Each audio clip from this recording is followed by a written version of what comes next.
Okay, are we live? We are. Hey, everybody. Welcome to this live broadcast, this webinar with our awesome special guest, Soundarya. It's fun seeing you guys in the chat saying hey, so great to see you guys. Yeah, I'm super pumped for this book, which we'll be talking about. We have some great questions, some great information for you guys. And also, we're going to have some Q&A at the end, so be ready. We're going to be really excited to answer your guys' questions. We're doing good. It's Friday, so we're excited. Soundarya, go ahead and introduce yourself and say hi to everybody. Absolutely. Yeah, I'm just trying to see. Oh, there's Pratham. Hey, Pratham, Rangraj, Prudvi, Nikhil, Dipesh, Shivagami. I actually know a lot of these guys. That's amazing. Thank you guys so much for joining. Hey, Prem Sai. So as you know, my name is Soundarya, also known as Pooja, which is a nickname some of you might know of. Should I just go and introduce myself, like give my actual introduction? Please do. Okay, cool. I've said it so many times in all the past webinars that it's kind of become mechanical. Anyhow, I'm currently an associate product manager at Salesforce. And before this, I was doing my master's in management science and engineering, it's a mouthful, at Columbia University. And before that, I was doing my bachelor's in technology in chemical engineering at NIT Trichy.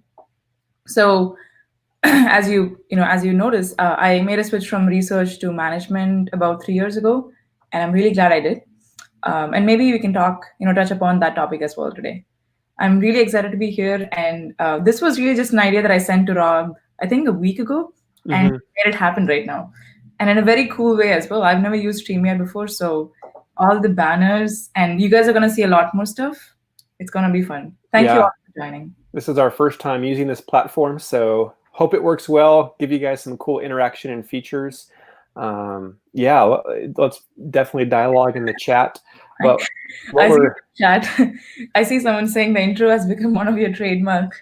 In my intro, because even I'm getting bored of it. So if you guys see me, I'll change it. Yeah. So what we really want to share about with you guys is this book. Do you have a physical copy that you could show people? I do. Grab one real quick, because this is like super cool. Yeah. One second. Oh, this is so awkward. I should have kept it next to me. That's okay. Okay. So here is a physical copy, and I actually got this like I think 10 days ago, and I took a video of me opening the box and everything. It's a 10-minute long video because for 5 minutes I was just staring at one page. It's really funny. But yeah, as you guys can see, here is the physical copy. It feels very glossy, like a matte finish. And here's the back cover. And as you can, one second. How does it feel to be holding a copy of your own book? Actually, it feels more normal than I thought it would feel. And here are some inside pages. As you can see, the insides are just filled with pictures. And one of my favorite is actually this page, which has pictures. So these are pictures from my time as a graduate student that I just added because I thought, why not show them some really exciting moments from my experience to make them more excited about theirs. And so, yeah, this is the book. It's very visually pleasing. Yeah. There's also a bookmark that everyone gets along with the book. And yeah, this is kind of like two people saying, let's finish the book, come back soon. So when you insert it, it's like they're popping out from the book and saying that. Oh, nice. I like it. So we will be giving away 3 copies of the book, which is really exciting. We'll do it at the very end, right before the Q&A. So stay tuned. We're going to announce who the winner is. Thanks for everyone who participated on Instagram and tagged and shared and to qualify. So yeah, it's fun helping promote this. But we're going to have some questions. We're going to learn some fun stuff and get a little base or just glimpse of the knowledge that this book is going to be an incredible resource for you guys. And then, yeah, I want to just add a lot of value, guys, today. So our first question, Soundarya, is why America? Why should people even consider studying America? Yeah, that's actually a great question. I will, again, anything I say is only from my own experience. so it should be taken at face value. Let's see, 3 years ago or 4 years ago, I had said, landed in America for my scholarship. I was at University of Wisconsin-Madison through the SNBO scholarship, and that made me spend one summer in Madison, Wisconsin-Madison. And it is still one of the most blissful times in my life, because for the first time, I was, again, in a new country all on my own, and it was actually not difficult. And I think that's because I had a very good support system back then. It was not just me, it was me along with 9 other SNBO scholars and Bose and Corona scholars. And we were all in this one apartment, and we all got our own room. So it was like a dorm room just for the scholars. And we had our own common kitchen. So even though you are in a new country and it's scary and it's uncomfortable, I still had this comfort bubble around me of people that I already knew and I could relate to. And even, I mean, despite that as well, there were so many culture shocks. I still remember the first time I went into a restroom in America, I was confused on how things work here, because in America you use toilet paper, in India you use water, so it is very different. So getting used to that even took some time. And for the first time we went on a trip. Like, we just decided one weekend that let's go to Minneapolis, and we went to the Mall of America. It was just such a fun time. So I think that was the reason I was much more biased towards coming back to the US, at least in my case. Having said that, I also think there is a lack of awareness when it comes to other countries in India specifically, because we are biased by what we hear and what we read about, and most people in India have heard about going to America for your master's in grad school. So obviously you would be biased into thinking that that is the most ideal location to do that. But that's not true, obviously. Even in my case, I applied to HEC Paris, which is one of the top schools for masters in management. So if you're thinking of a master's in management, then I would strongly recommend looking at Europe as well at the same time, and also other countries. I really think if I did things differently, I would look at other countries and care less about the country itself and more about the university, the pedigree of the university, the professors and courses.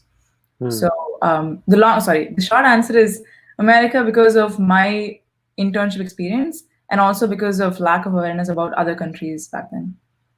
Yeah, America is definitely not the only option. There's lots of other great options out there as well, but there's a lot of pros to studying in America. And so that's why a lot of you guys want to come here. So here's a fun question. What's the most difficult part of the application process? You're just trying to come here. What have you or others faced that was a big struggle? Yeah, I'm trying to imagine the moments from 4 years ago. To be honest, the most difficult part of the process was not even during the process, it was after the process. And that might sound counterintuitive, but what I'm saying is that after you're done applying to all the universities, you get a period of maybe 3-4 weeks of dormancy where nothing happens and you go back to your familiar life. But then the emails start coming in. And I still remember my first email was from MIT. I had applied for something called PhD CEP program, which was a combination of a PhD and MBA. It's a very unique kind of program. And since I was in this mode of transitioning from research to management, I thought that would be a great degree. But it was still in chemical engineering. And so this was, I still remember, it was about 11:50 p.m. And even in the book, I wrote down about this experience. So I went back and saw the time and date. It was February 17th, 2017, so about 3.5 years ago. And the email came from the co-chair of the MIT chemical engineering department.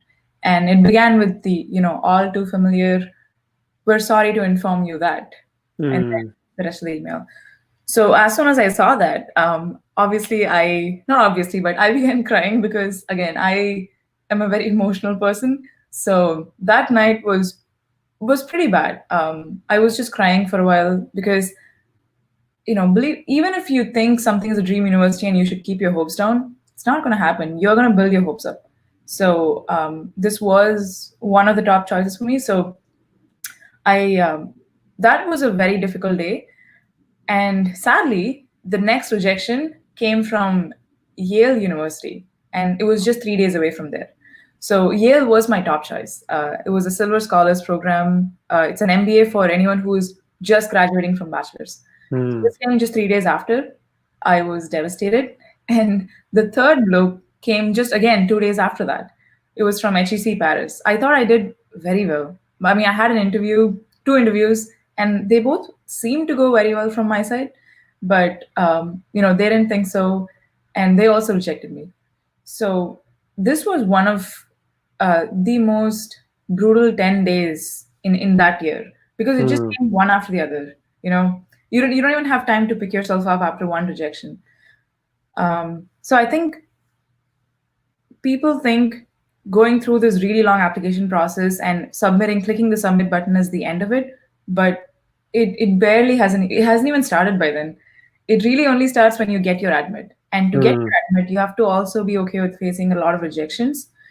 And there is a good chance anyone who's watching this, you guys are also going to get the rejection emails in a few months. And one thing I'm telling you from experience is that it is okay to feel sad because you put a lot of effort into it. Hmm. I think every university on minimum takes about 20 hours of work in preparing all the application materials, writing the SOP, crafting your resume, and so on. So it's okay to feel sad. In fact, you should feel sad. It's just a testament to your effort and hard work. But I can also tell you from experience that even a few months from then, it won't even matter to you anymore. It's just a blip in time. And so feel sad, but pick yourself up because the only way forward is through. So you have to go through it, but you'll be okay. Well, I think that's just great practice for actually when you get to America and just for life. Life is full of disappointments and rejections. You come to America and you get rejected for on-campus jobs, you get rejected for CPT and OPT jobs, and so getting a couple college admission rejections just helps start that journey, and you get to learn that that's just how life is. Honestly, that's a very good point because the number of rejections that people face that I've faced since I came here, it is just astronomical compared to the number of just 3 rejections that I got back then. So definitely sets you up. Well, thanks for sharing that. Let's get a little technical now. These are very common questions I get from a lot of students. How Right. important are their GPA or sometimes the CGPA and also the GRE or GMAT scores for the application and the admission? hmm Um, well, like any question, the short answer here is that it is very important, but for a limited period of time. The longer answer, um, a lot of people ask this question, and I've thought about this. And a good analogy here that I like to give is, what a sieve is? A sieve that's used for straining. Mm-hmm. I guess in India they call it sieve. So, anyways, a sieve is an utensil that you use for, say, separating out liquid from solid particles. Think of it that way. Um, so I like to use an analogy because that's what the GRE, GPA, GMAT scores are trying to do. So let's say you're trying to separate out, say, less valuable but bigger stones from more valuable but smaller stones. And so you use a sieve, and that's the first point of separation that you do. But once you're done separating out whatever you can with that, you don't revisit that sieve again. You go on to the next, probably more sophisticated, like maybe manual investigation to remove any like bigger rocks. But still, some bigger rocks do find their way into it. And so think of the GRE GMAT scores as that. They're used for the very, very first round of separation just because of the volume of applications. Mm. So it is good practice to always, always, always check if they have mentioned the minimum bar you have to satisfy to even get inside the university. And some universities do mention, but some don't. And I think the ones that don't do it, they don't do it because it's a good thing. They don't want to objectify, or they don't want to say that just because you don't meet 320 in GRE, we will not even accept you. So they're actually giving you an opportunity to still apply for it. So for the ones that do mention it, don't apply if you don't satisfy it. Just you don't have to waste your money on it, unless it has always been a dream university for you and you find this the most ideal supervisor to work under. Then it's fine. I think it depends on your financial situation, but otherwise, I would say that try to stay away from universities that do specify it. And if the university does not specify, for example, when I was researching, I realized that Stanford Computer Science Department, all they say on the website is that we expect our applicants to have a good GRE score. That's it. What A does that good. mean? A good GRE score. So, Is that 300, 320? Like what is that? which I don't know if it's good or bad, because it's good because they are not setting a hard threshold, but it Mhm. also gets bad when there's too much to choose from. And at the end of the day, it's really just using your best judgment and applying to the university that you think you will have a better shot at getting into. And anyways, I've gone on this topic in detail in the chapter on choosing the universities, which is the third chapter. So anyone who has the book already can see that. Awesome. Well, I just love to hear briefly, especially for people who are your fans reading the book, what inspired you to write this book? Right. So I don't know. Should I give the very, very brief answer for this? Your wish. I'm trying to think of, well, the really brief answer is that I never wanted to write the book because I worked on 3 books in 2019, and I've spoken about this, on social media accounts as well. I worked on 3 books, none of which worked out, and I think I know why. It's because writing a book is such a Herculean task. It Mhm. is such a big task that if you start with thinking that I want to write a book, you will barely get through the first few chapters, at least as a first time, if you're doing it for the first time. And so because I started with such a huge, huge, huge goal, every time I would face writer's block, or I would be too overwhelmed by what I'm looking for versus where I am right now, and just looking at how far I have to go from here. So I gave up the idea of writing a book in December 2019. And I told myself that, Pooja, it's fine if you don't write a book. Just write a short guide on some topic so you don't feel so overwhelmed. And that's when I approached my junior, Sai Kishore. And it was December 27th, 2019. I sent him a message. He was interested to work with me on it. And so we really just wanted to work for the month of January. And we just wanted to create maybe 10, 15 pages of a guide that people can use for studying abroad. And in fact, studying abroad was one among 4 different topics that we wanted to choose. Mhm. It just happened to be one of the ones that we picked as the first one to work on. That's when it began. But the just the sheer amount of number of course of directions that we took over the last 8, 9 months is insane. I went back to look at some of the, we had a planning sheet for every week. That every week we wrote down what we were going to be working on, because myself, Sai, and my designer Komal, we met for the first few months every Sunday at 9:30 a.m. my time. We would meet and we would go over the status for the like what we did the previous week, what is the goal for the next week. And I realized that just going over the history, I could see all the different places where we made these very tiny decisions that made Admitted what it is today. Mm. And just one example here is, we were going to almost pay about 40,000 rupees to Notion Press, which is a platform in India that helps you self-publish your book, and they take care of everything, starting Mm. from editing to designing to marketing, PR, and all of that. But of course, you have to pay them a good amount of money for that. So, we decided that we will go ahead with them one night, and Sai was gonna pay them the money. However, apparently his dad could not get the OTP for that payment, and so the payment did not go through that night. The Oh. next morning, I woke up and I realized that I cannot go with Notion Press. I want to do it on my own. I don't know why I realized that, but it just happened. So I messaged him. I told him, "Have you paid yet?" And he said, "Actually, no, I haven't. I'm sorry." And I told him, "Don't worry for it. I'm glad you didn't pay. Let's not. Let's do it on our own." And then we got Srinivas into the team. Nitish came on board, and Karthik came on board, and a bunch of others. So yeah, just so many course of directions changed.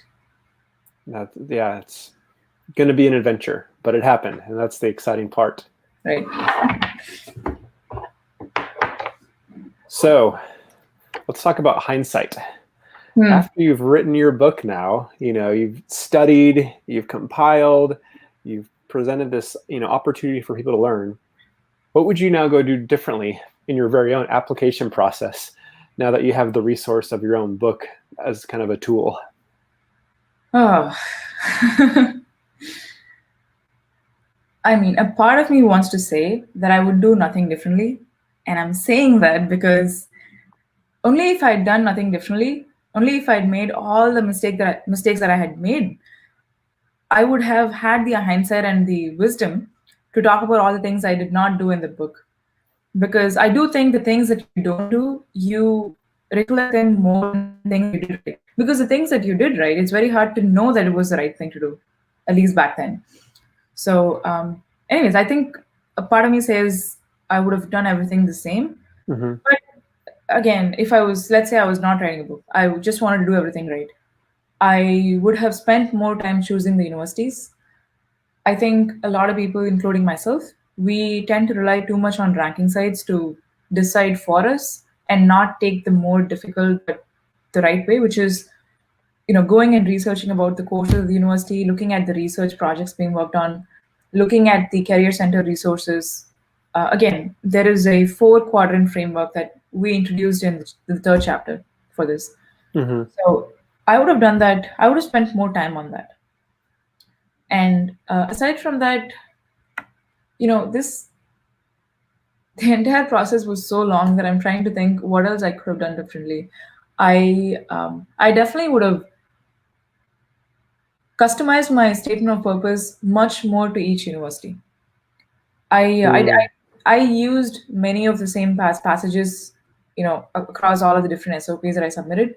I should have put more thought into it. And quite honestly, I think the biggest change is that this entire process is not just about getting your dream admit. Sure, that's the prize for going through the process. But it's also about learning about what it means to study in a new country. Because a lot of you're changing your entire life, your environment, the people you meet, the things you learn. So I want people to be more deliberate about what they're getting into and understand what it means to study in a new country and go talk to people who've done that before and say, read books like Admit or other books on this topic and also be more prepared. I think it's just never too early to be more prepared about, especially about getting a job in the new country. So in the book there is a famous, or if not a famous, but I think it's a very apt sentence, which was told to me by Rishabh actually, who worked with me on the book. So the line says, "Anticipate difficulty and prepare early." I think that very tightly captures what the book is trying to say.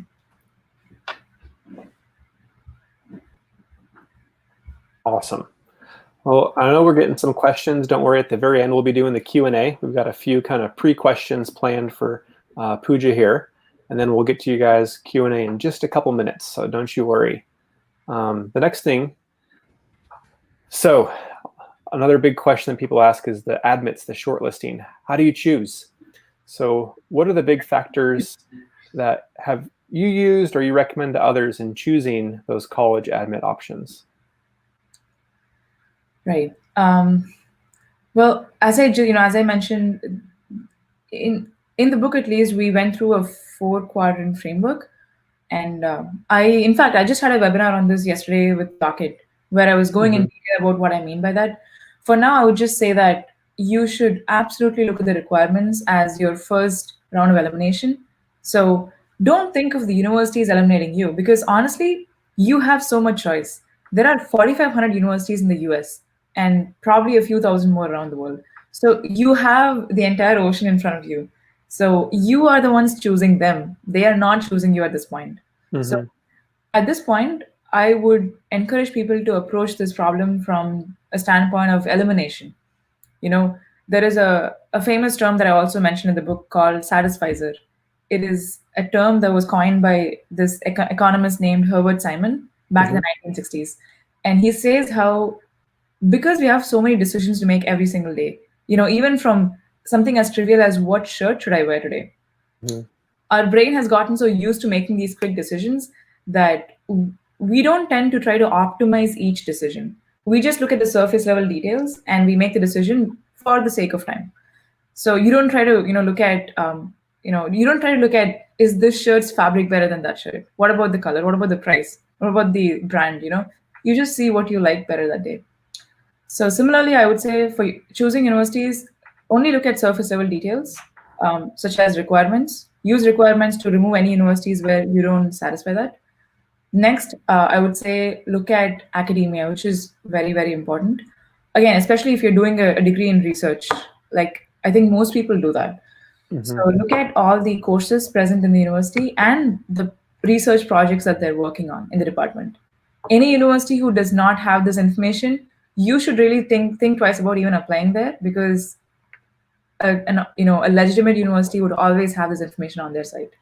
And once you see this, the next thing really is the career. So how much career guidance do they provide? And you can try to gauge this by looking at the placement statistic of the past few years, if they have it. You can look at the LinkedIn profiles of alumni from the last few years, see where they are at right now, what position are they in, and for that position, go and check the average salary on LinkedIn, Payscale, Glassdoor. So everything you could possibly need is out there. It's just not in one place. It's quite fragmented. And I mean, the thing is, that's what Admitted is kind of trying to do. It's trying to centralize a lot of these very useful information from 10 different sources into one. But the book is not value. The book would not provide you enough value if you don't take action on your own and use all the best practices mentioned in the book. So that's the third one. And finally, of course, look at weather, look at ranking, location. If you always wanted to be in New York, of course, it makes sense to put that on the top of the list. So, fantastic. Yes. Yeah, lots of options. A lot of people ask, which is more important, location or ranking? But there's so many different things to look into. Consider all the factors. It's a very holistic decision. It's not just a single factor decision. So do your research, follow what the book recommends. And then, Pooja, what are some final words of wisdom to these study abroad aspirants here that are tuning in before we announce the book winners and do some Q&A? Ooh, nice.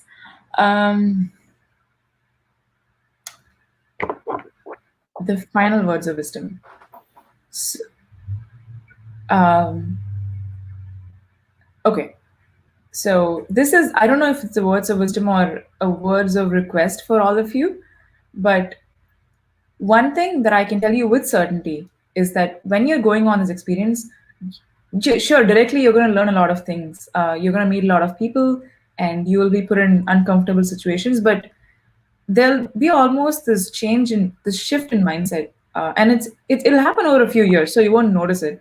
But I can tell you with certainty that after a few years, you would be someone who is more humble, who is more adaptable, who is more ready to take challenges. Because you'll be humble because you would realize just how much there is out there to be learned, and how so far you've been kind of in your own bubble and you've restricted whatever is out there, and you only focused on, let's say, your class notes and getting through the exams and doing the assignments. Again, not everyone. I'm sure some people still go above and beyond and they do their own research. But I think definitely it makes you more humble and you meet brilliant people. So that also definitely makes you feel like an imposter, but it's okay. Everyone feels that. You become more adaptable by going through this journey.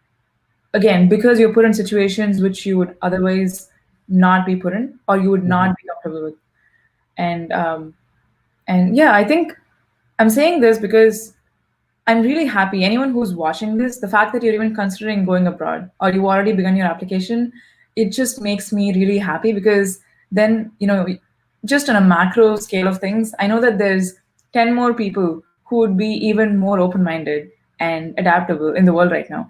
And I hope you guys talk about your experience with your cousins, with your siblings, friends, juniors, your mentees, and inspire them to do it as well. Because the more people do it, 50 years from now, I think the world would be a better place. But just talk about your experience as much as you can and help people who come to you for help. I love it. Good stuff. You guys, be sure to give Saundarya just some props to her. Thanks for answering all these awesome questions. Also, I'm drinking some tea here. I've got kind of a sore throat this week, so I'm drinking some yummy throat coat tea. If you guys are drinking any chai or coffee, let us know in the comments, and we're going to get to the next part of our webinar here. You know something? I hate coffee and tea. I never drink it. Both, neither coffee or tea. Nothing. And although I like coffee chocolates, there is a specific chocolate called Awake, which has high caffeine, and I like that. But for some reason, I have always stayed away from anything caffeine related. Not because of health reasons, just because, yeah, no reason at all. And I'm happy about that because I know. Yeah. Do you actually drink a lot of coffee, or you just like to have a cup in every webinar? No, I like it. I mean, I really enjoy good coffee, good tea. So You must have had a lot of really good coffee and tea in India, right? Yeah. Well, in India, we actually exported coffee from India to America. Oh, so okay. we got really, we learned a lot about coffee and what good coffee is. So yeah, there's a big difference between basic coffee and really good coffee. And so you see, I want to see the difference once. Yeah, another time, another webinar, we'll teach about that. All right, so let's announce some book winners. You guys did some fun stuff on Instagram, tagging, sharing. So thanks so much. We want to make this book be known and aware and spread the love for that. So we want to announce some of the winners. So the first one is Avesh. So congratulations, Avesh, winner number 1. Congrats, buddy. I'll reach out to you guys on Instagram to get your addresses, and then Pooja will be sending you a free copy of this book. So thank you so much for participating. Number 2 is Nishta Singh. Congratulations. Cheers to you. You've got a free book coming your way. Congrats, Nishta. All right, drum roll for the last final number 3 here. Ritu. So Ritu Maria, I don't know if it's Jose, but it's kind of sad. They're not there. I don't know if they're watching this right now. But anyways, we'll let them know about this. Yeah. All 3 of you. So congratulations, everyone. Thanks for everyone else who participated. And yeah, let's do some Q&A now. So I'm going to try and scroll back through some of the... I see Ritu and Avesh. Okay. Yeah. Nishta's there and Ritu. Hey. So congratulations, guys. Congrats all of you guys. So yeah, thanks for playing and excited to get those books. You guys will have to post a picture holding your book whenever you get it and tag Sundari in it. So, okay, I'm going to try and scroll back and get some questions. If you guys have questions now as well, go ahead and stick those in the chat. And this is going to be a fun time to help you guys out. So let's see. A lot of fun comments here. All right, here's one. They want to know about extracurriculars for undergrad admissions and opportunities for someone who's maybe from a smaller town in India. So yeah, a lot of people ask about what are helpful extracurriculars to study abroad. What are helpful, or what are colleges looking for? So I'm trying to understand the question as well.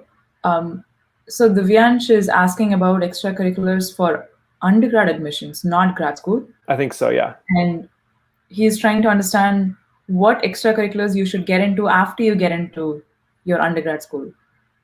I don't know. Divyash, are you asking about before for the admissions process, or what extracurriculars you should do? I think he's talking about before, or let's just assume it's about before. Mm-hmm. So for someone who's applying for undergrad, what can they talk about in the before section for extracurriculars? I mean, this is really a question of what have you done, right? Because you cannot make up things at this point.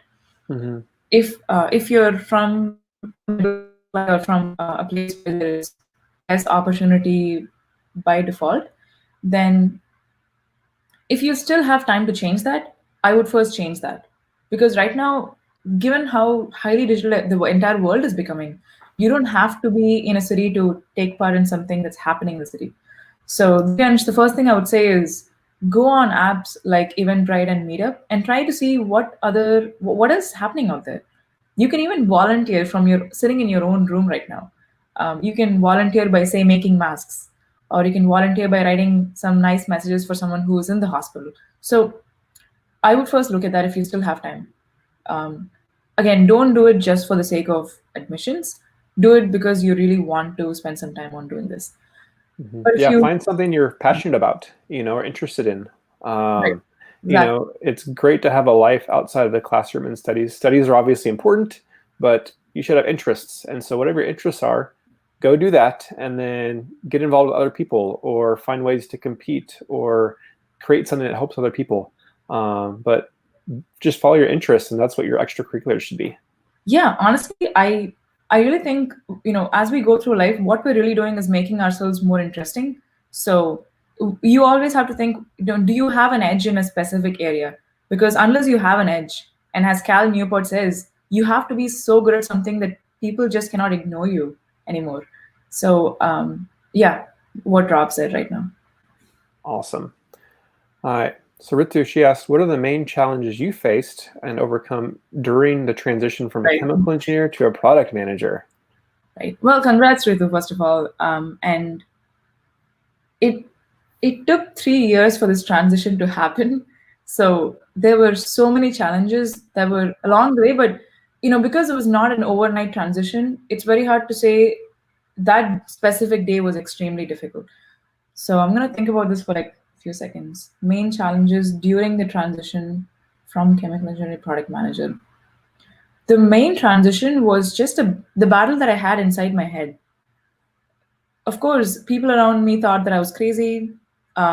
They thought that I was wasting my time because I had really good credentials for a chemical engineering degree, pursuing that forward. And my parents, thankfully, were still supportive, but they were not happy about it. But I think the biggest transition was just myself, me telling myself that it's okay and it's possible and I can do it. And it took a few months to even think about applying for a master's in management. And once I applied and came to the US, you generally feel this sense of high after you get something, an award, an admit, a prize, but then it subsides. I came to the US. The first month was obviously amazing. I realized that an Ivy League university thought that I can do this, and so they gave me the admit. So maybe I can. After the first, you start having to network with people. You start having to go and approach people in events and going to career fairs, which is to date one of the scariest experiences for me. So I think the transition was telling myself that I am capable of becoming, say, a consultant or product manager, even though my experience says otherwise. Hmm. And a very famous TED talk that I watched recently, I forget the name of it, but this doctor or this woman, she talks about four things that make a satisfied life, and one of the things she mentions is called storytelling. So she says how at the end of the day it's about what you tell yourself, because no one else gets to create your story. I mean, you get to create it, right? If you tell someone that I transitioned because of so and so reason, that's what they're going to walk away thinking. So telling myself the story that I can do it took the longest time. Awesome. Thanks for sharing that. Here's a fun question. Pratham asks, how to get yourself prepared mentally to be strong before coming, I'm guessing, to study abroad in America. Right. I mean, these are really good questions. I wish I'd prepared for these questions, honestly. How to get yourself prepared mentally to be strong before coming? Wow. I would think you can do all the preparation and you would still face shocks. And I always like to reference back to my first day in New York because it was really a bad day. And I've talked about this in the book as well. And just briefly recounting it, I had landed at 9 a.m. after a 25-hour flight. I was sick. I somehow got sick during the flight and I was exhausted. Still, my roommates asked me if I want to spend the entire day roaming in New York. And, of course I said yes, because why not? You don't want to say no. It's your first day. So you're pressurized into saying yes by yourself. After spending about 11 hours outside, I was exhausted. I just wanted to get home and be by myself. And also, I was not just with my roommates, I was with 10 other people who I'd never met before. I'd met them over WhatsApp, but not in real life. So, being with people and being an introvert and being reserved and shy, which I still am. It's a panic attack every time I meet 10 new people for the first time. It was very difficult to spend the entire day with them. And at night, when I was walking home, oh, sorry, I came back home through the subway and somehow went to the wrong destination. So I got landed in Harlem, which is a pretty unsafe neighborhood in New York. And my phone was dead. It was very cold at night. I was scared beyond imagination. And I began imagining things as well because I've been told that a lot of mugging happens in Harlem. So I vividly remember running in a specific direction where I thought my home was. I knew my address, even though my phone was dead. So the good thing about New York is everything is in square, right? So you can get from anywhere to anywhere just by knowing the street and avenue. And so I began running and I got home a little past midnight. And I just spent 2 hours crying after that. It was it was horrible that night. And I kept thinking, why did I come here? I should have just stayed home where I was with my mom and dad and brother. Um, but I'm saying this because I could not have done anything to prepare myself for what was going to happen that day. And you are going to be put in situations where, even if you're prepared, at that moment of time, you will be scared out of your wits.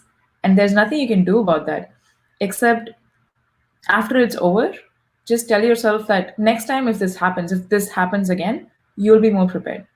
And even in general, you will be more fearless with time. Um, so I actually don't have any words of wisdom there. How you can be prepared. I'll share a couple things. Yeah. I think the biggest thing you can do before coming to America is get out of your comfort zone, because that's all you'll be doing while you're here is trying new things, meeting new people, having to step out of your comfort zone, take some risks, And if you've never done that before, in the safe environment of your home and your own culture, it's going to be really hard and terrifying when you have to do it in America. So yeah, before you come, try something new you've never done before. Try and meet new people that are different from your typical friends or family or community. Have a new experience, try something that might be hard, because that's daily life in America. I think that kind of transitions like in this other question. Can you share about the struggles grad students go through? Nobody talks about the struggle. Yeah, well, we made a couple of videos on those. I know there's a few out there on YouTube as well. But yeah, it's not the Hollywood glamour you see. It's hard. And for you guys, most international students are from Eastern cultures, which are very communal and very dependent, which means you don't do anything. And most of you guys grew up in homes and families where you didn't do anything except studied. Someone cooked your food, someone washed your dishes, someone did your laundry, someone did the shopping. But in America, we're a very independent, individualistic culture. You have to do all of that. You have to cook and clean and shop and, take care of yourself along with studies and look for jobs. And that's really hard, really overwhelming.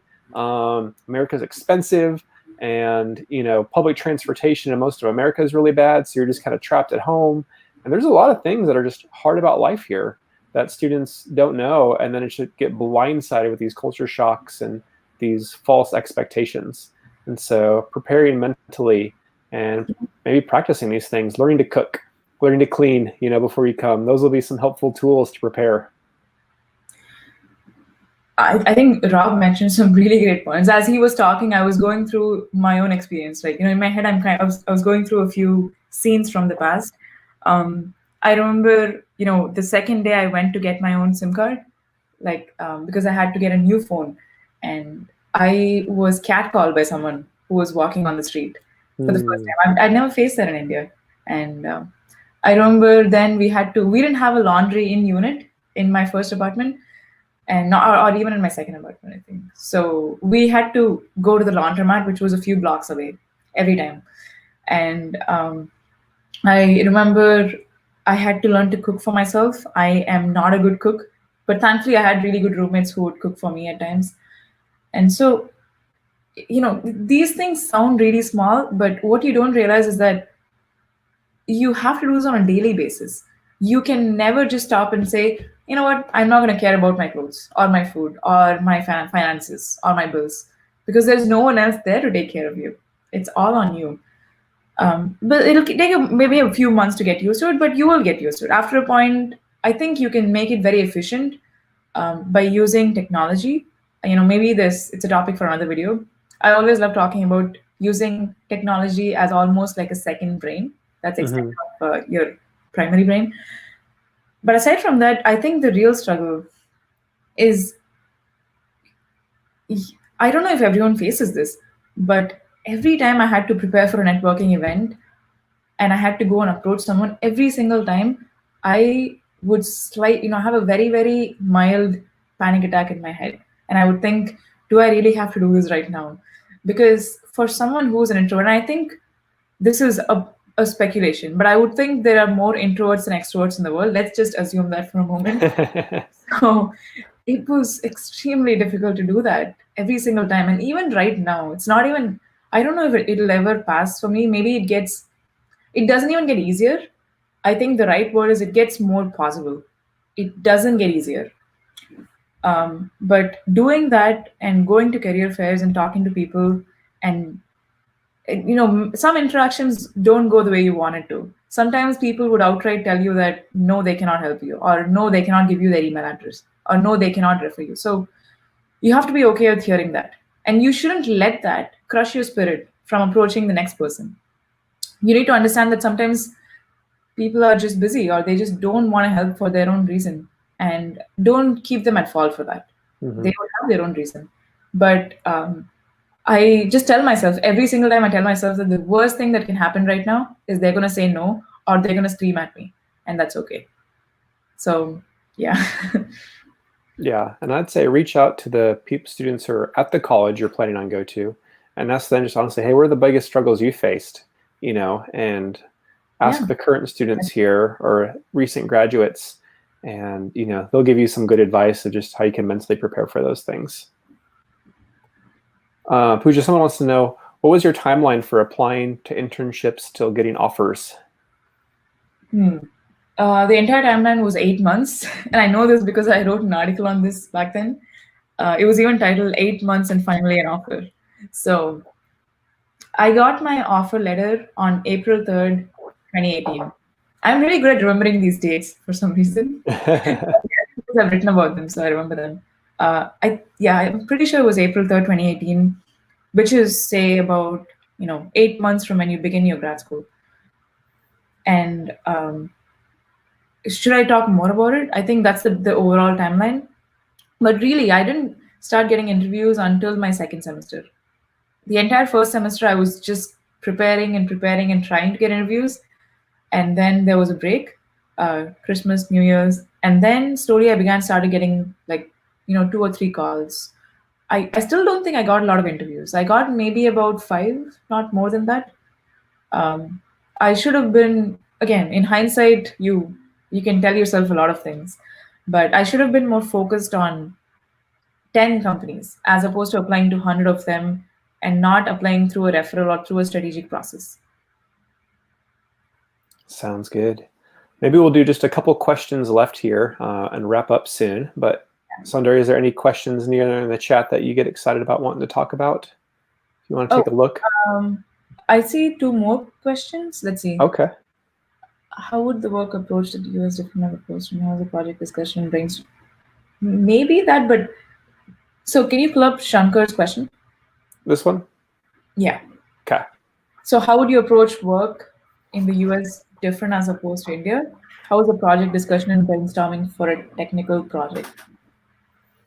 I have never worked in India, so it's very hard for me to say that. But Rob, you have worked in both places, right? So maybe you can shine some light on this from your experience. There's an incredible book by a guy named Craig Storty, which is a lot of the similar stuff that we would teach and train in India. And it's a lot of the cultural differences with communication, relationship, and office culture. So I highly recommend that. Craig Storty's Speaking of India. You can get it on Amazon, Kindle. But I mean, in terms of office projects and things, it's the same. It's the relationships and the communications that differ a lot. So for example, there's a cultural term called power distance. So in America, relationships have very low power distance. So the boss and the employee are very close in relational distance, and they're almost like peers. You'll call each other by the first name, you're casual, you'll ask questions, you'll hang out, you'll challenge, you can be frank with one another, and it's expected that you are frank and you challenge, you ask questions, you tell bad news. But in Eastern cultures, especially India, there's a very high power distance. I'm the boss and you are the lowly employee, and I will make sure you never forget that.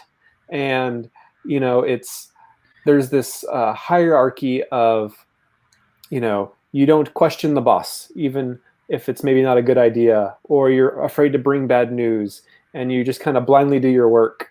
And again, these are overgeneralizations and kind of stereotypes, but these are more kind of how Eastern culture, offices work. And, you're much more formal and respectful in those relationships compared to the American culture. So it's hard for people from India or Asia to adjust to the casual, informal relationships, especially with the superiors in America.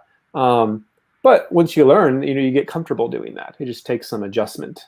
And I think, the communication, direct versus indirect communication, is another big adjustment that people have to learn how to make here in America. Absolutely. For someone who's never worked in India, I actually really, really like the US culture. Again, I don't know how it works in India, so I don't want to make any comments there. But as Rob said, in the US, I've rarely seen a power distance, as he said. It's, especially in my job, in my role, I get a lot of autonomy in making decisions. So I meet my manager once a week for our one-on-ones. But aside from that, he definitely gives me a lot of liberty in choosing the direction of the project, how to go, to the next place. And if I want guidance, I can always ask that. But otherwise, I get a lot of autonomy. And initially, it was a struggle to get used to that. But now I definitely prefer that over having someone micromanage you. And I also had one more point on this. Right. There is one of my favorite articles is called 12 Readmes from Top Silicon Valley Executives or Top Silicon Valley Founders, I guess. So I would encourage you guys to go read that. Just type down 12 Readmes Silicon Valley. So what these are a README is specifically, it's a document or a Word file that kind of gives context behind whatever is behind that. Say if you open a new software, a README tells you how to use the software, an instruction manual. So these 12 executives, they have created a README for themselves, for their management style. And I love reading that because as you go through each of them, you get a sense of how things work in their company as well as you read them. And these are all very, very well thought out and well written READMEs. So it even inspired me to think about creating my own README, even though I'm not a manager, I don't have anyone reporting to me. But even as an employee, as someone who is reporting to someone, I was thinking of creating one myself because it makes you really question the values that you want to bring to work every single day and what you expect from other people and what they can expect from you. I've never seen this. I don't know if you've seen this in India, but I think here people are also more intentional about the values that they're portraying to the rest of the company. That's great. One thing I want to share with you guys real quick, just kind of fun, I'm putting it in the chat here, but as Chai and Coaching, we've launched a merchandise store. So if you guys are a fan of Chai and Coaching or want a fun mug for your chai, you guys can get Chai and Coaching cups, t-shirts, stickers for your laptop. Great way to just support and say thanks to Chai and Coaching and show that you're a fan. So along with getting Sandaria's book, Admitted, love for you guys to check out the Chai and Coaching merchandise store as well. But I saw one more pretty good question here. Actually, before the final question, I got 2 comments in the chat box. So Just Mike is asking for link to my article on 8 months and finally an offer. Wait, how do I put the link? I think you can just type it into the post a comment in the comments. But I don't see a... Oh, wait, I don't even have an option to... I don't think I can comment, so I'm going to send it to you if you can paste it. Yeah. And actually, Mike, this article is very, very short. It's probably 3 minutes long. I just talk about the 3 emotions that I felt when I got the offer. And also, Mike mentioned something very important. He said, I don't know, Just Mike is the actual name, but The person said that it does not seem practical to focus on just around 10 companies because when one applies, they cannot be that selective. So, what I meant there is not that you should only focus on 10 companies, and I'm glad you brought out this point. I meant that at any point of time, try to focus on a limited set of companies and give your best there, or try to do both. Keep 5 companies, give your best there, give your best shot, try to talk to people there, maybe even create a case study for the company and send it to the employee and impress them. And at the same time, keep applying for, about 20, 25 companies on the side on a massive scale. But when you realize that you're getting rejected on these 5 or 10 companies, move on to the next 5. So it's not going to be a static list. It should be dynamic. But I just want people to be a bit more intentional about the companies that they think are their dream companies. Don't treat that as just any other company you can apply on LinkedIn to. Make that extra effort. Yeah. Exactly. All right. Last question here. I think it'd be fun to wrap up with. Considering the rate of digitalization, would some of the management degrees become more obsolete and not very demanding? What do you think? The rate of digitalization with some of the management degrees. I'm trying to understand the correlation between those two. So, rate of digitalization, management degree. So, I guess they're saying that can a machine replace a manager or the decisions that are made by a manager? But in any case, one thing I can tell you is I have been hearing more and more that tech companies in the US don't prefer an MBA degree as much as they did before. In fact, right now more MBA graduates are trying to become product managers as opposed to consultants, and I've heard that people still prefer someone who has, say, a mix of a business and an engineering degree, because someone who comes from an MBA degree they would think differently, because they would primarily focus on the business aspect of things, and they might not be as well versed with talking to engineers and data scientists in their job, which a product manager has to do. So maybe an MBA degree is becoming less and less valuable, or at least the return on investment is now not as much as before. And I can also say that the fact that more MBAs are considering going into product management as opposed to consulting also shows that maybe consulting itself is becoming less and less valuable. But this is all just hearsay and speculation. So I don't know if you have any good answer to this, Rob. Yeah. I mean, I'm not a techie person. Like, I can barely turn my computer on, so I'm glad that a lot of you guys are much more techie than me. I focus more on the relationship, the soft skills side, and I think that's never going to go out of business. Like, people still have to relate, connect. People still have to make decisions. People build companies. People run companies. We're people, and yeah, technology has created a lot of opportunities and replaced a lot of basic jobs, but you still need people to innovate, to create, to manage, to scale, to operate. And so I don't think you have to worry too much. I think it just, again, as things change, so do the people roles change.